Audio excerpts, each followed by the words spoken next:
7-8 తరగతులు వచ్చేటప్పటికి మా పీటీ సార్ నన్ను పిలిచి, అరే మన స్కూల్లో ప్రైజులు వచ్చిన పిల్లలందరికీ నువ్వు సర్టిఫికేట్లు రాసి పెట్టాలి అన్నారు.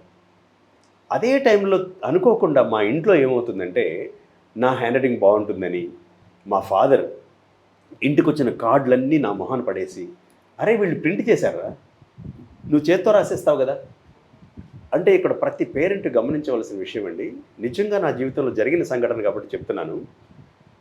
తెలియకుండానే మన పిల్లల ఆత్మవిశ్వాసాన్ని ఎంత పెంపొందించవచ్చు అనే దానికి ఇది ఒక మచ్చుతున్నది.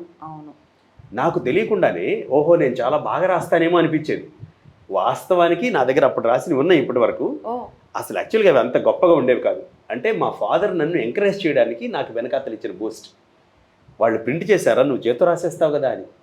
ఇక అప్పటి నుంచి ఆంధ్రజ్యోతి అనే పత్రిక పండగలప్పుడు ఇన్ని పేపర్లు వచ్చేవి. 60-70 పేజీలతో పేపర్ వచ్చేది. అన్ని పత్రికా ప్రకటనలు ఉండేవి. ప్రత్యేకంగా ఆంధ్రజ్యోతి నాకు ఎప్పటికీ గుర్తు. ఆ సినిమా పేర్లన్నింటినీ నేను చేత్తో రాయడానికి ట్రై చేసేవాడిని.